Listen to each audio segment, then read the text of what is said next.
Hello everyone and welcome to my new channel, which will be about the Bulgarian language, about some culture and where and how it is spoken. So yeah, like I said, in it we will look at some Bulgarian vocabulary and some grammar. I will also be trying to link it to our neighboring languages and similar languages like Serbian and Russian.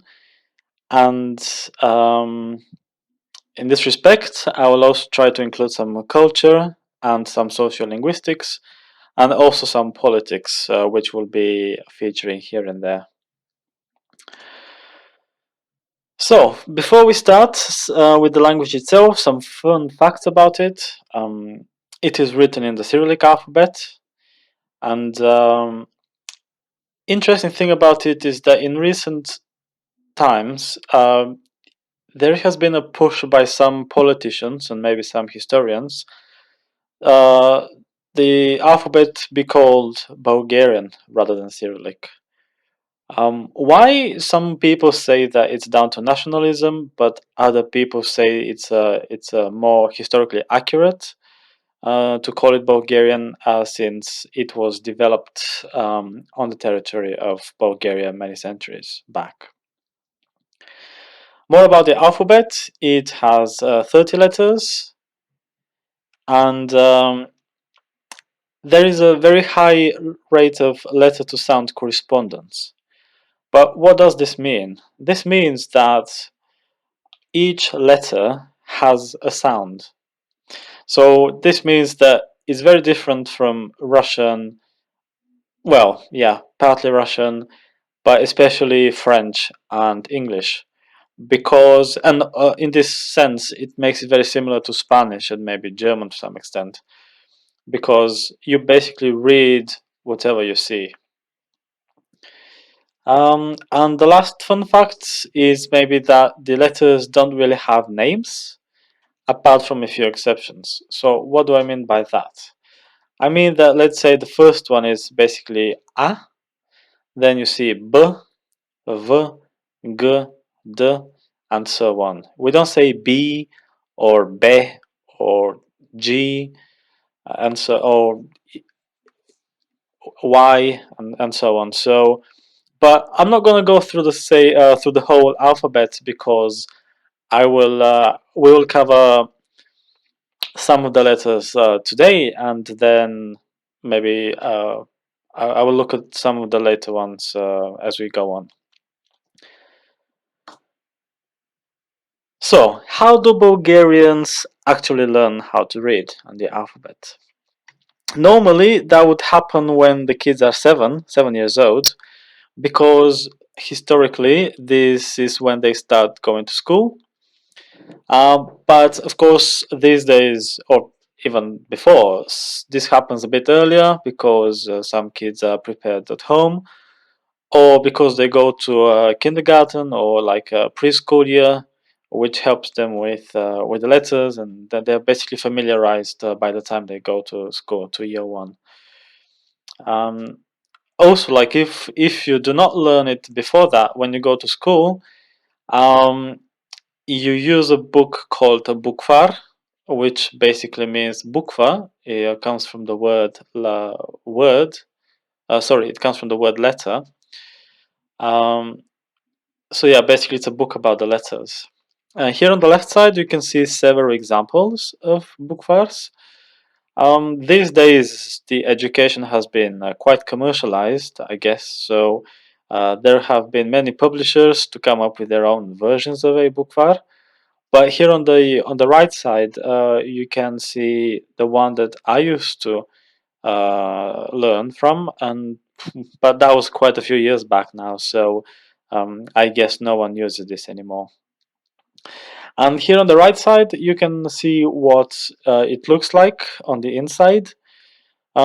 So, for example, the first thing, from what I can remember from school, is that at the beginning, students start with the vowel sounds. So we have six, which I will look at maybe next time. So yeah, first we start with the vowels. Basically, they're a, o, u, e, i. After that, we start with the consonants, and then we group each consonant with each vowel sound. So here we can see in the big the blue letters that this is the V letter and the V sound. So then we start with a VA, VU, VO, VI, VE, V. And then basically we reverse it. So we start with the vowel sound first and then the consonant. So it's AV, UV, OV, IV, EV, UV. And then we have some more words which are divided into syllables so that it's easier for the kids to read and to memorize. So here we have a bath, so it's vana. Then we have a wave, which is vona. And then we have a bird, which is vrana. And more words and examples like that. So this is how kids learn how to read in Bulgarian. So yeah, so let's make an attempt to read for ourselves. I would say it's quite easy, and I don't know why many, especially learners of languages whose mother tongue is not written in anything different from the Latin alphabet, they for them they seem this they always say that this is the biggest problem, and I don't know why, because it's probably easier in some senses that actually learning Latin, or let's say the Latin based alphabets, because they have more rules whereas we don't. So yeah, the first one, the first letter of the alphabet is A. Um, it is written like this, and basically this is it corresponds to the Latin A. I think this is very straightforward, so I'm just gonna go and move on to the next one, which is Z. Like I said earlier, our letters don't really have names, so all you have to say is Z. It corresponds to the English Z, or just the Latin Z. And in Bulgarian, it looks pretty much like a three, basically, like a three sound, sign. And only by knowing these two letters, we can already make two words. The first one is za, z, a, za, which can be translated as for. So, like for me, for you, za men, za teb, and so on. The next word which we can form by knowing these two letters is as. But before I move on to the meaning of the word itself, I want to raise your attention and make you like pay more attention of how I pronounce the Z when it is at the end of the word. So first here up here we have za, but here we have as. So as I've included down here, yeah, the first thing is letters don't really have names, and the second one is consonants like z become voiceless at the end of the word. So what this means is that as z, from z it becomes s, because the s sound is pronounced in the same position of your mouth, with the only difference that you don't really use your voice.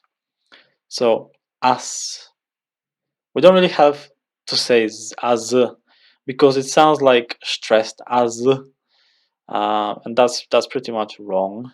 I would say as. Um, let's look at a few more letters, and then we're gonna start using as again.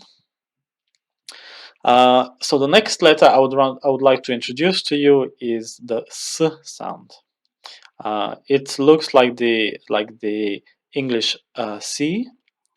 Basically, it's very similar. Actually, it just says it just means s. It also corresponds to the S in many other languages. Like I said, s and z are very similar in that the only difference between them is that in the latter one you use your voice, and in the first one you don't. And the next one, the next letter is Um, now, this can be a bit problematic for many languages because they don't have this sound, or they do, but they don't have the letter for it. It might be easier for the Turkish speakers and maybe Romanian and yeah, maybe some neighboring languages because, like in Turkey, the I without the dot on top is also pronounced and in Romanian, the A with a little hat on top is also pronounced In English, they have this. It's called schwa, but they don't have a letter for it. But it exists in words like sorry, this should be sir, but yeah, also this also means sir, and bigger. So the end, the er, is pronounced bigger. So a very similar sound. So when we combine these three sounds, we get the word sum. S, m, sum.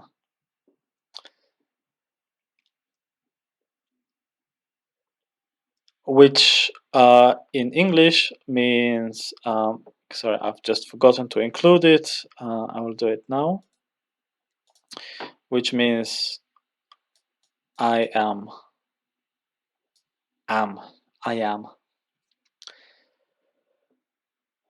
And also, we have to look at the way we write the letter M.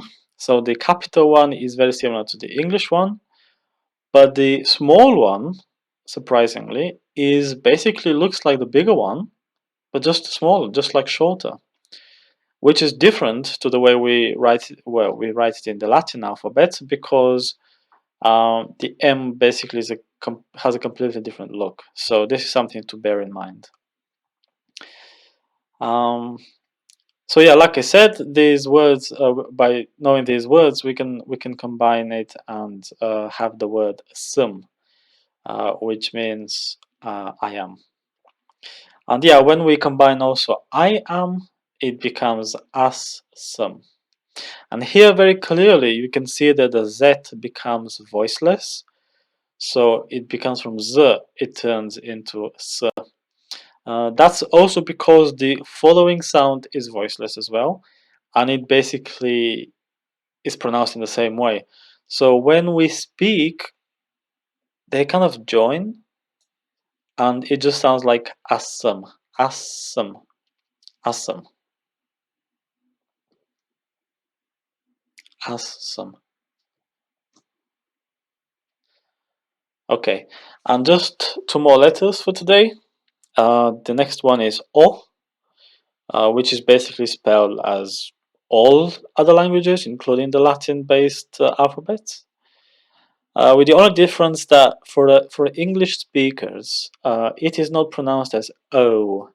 There is just one clear sound as O.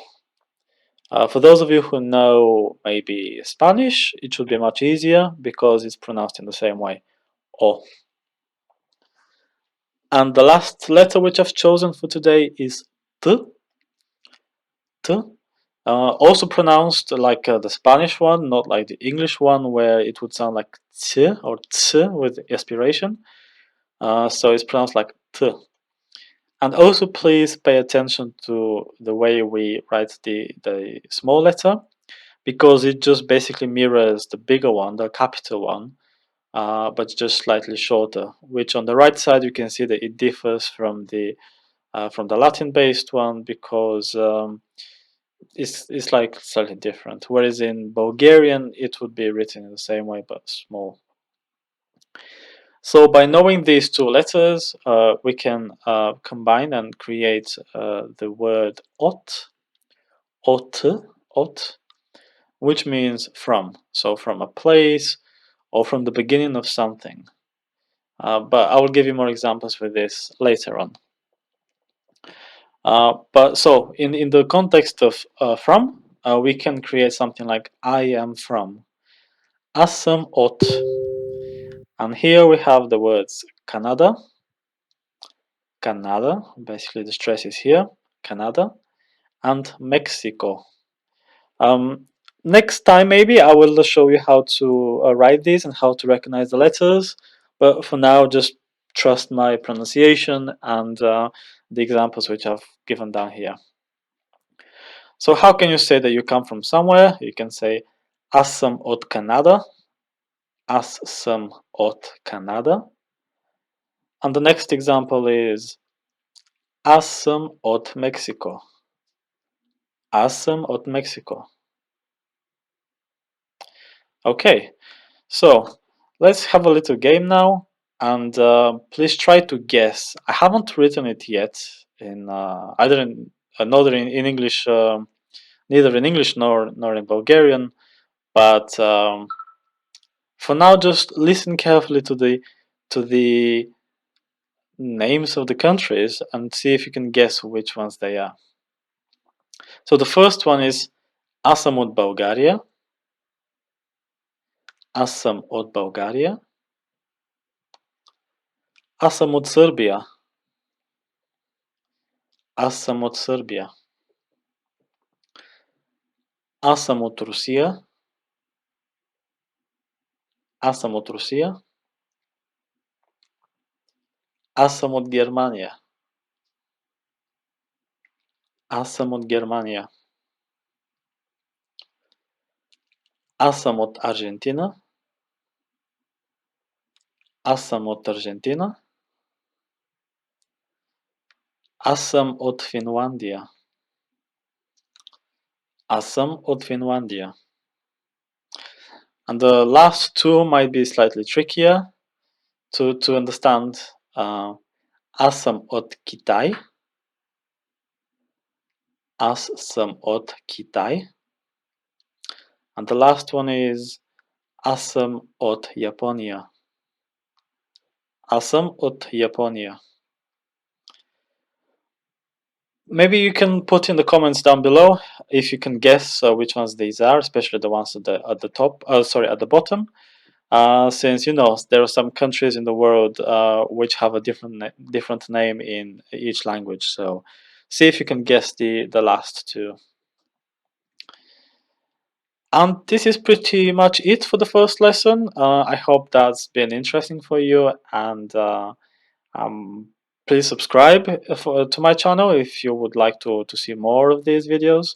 And also feel free to comment and ask me if you'd like me to explain something, or yeah, if you want to know anything about Bulgarian, the life here, please let me know, and I will try to include the answer in my next video. Thanks for watching, and I will see you soon.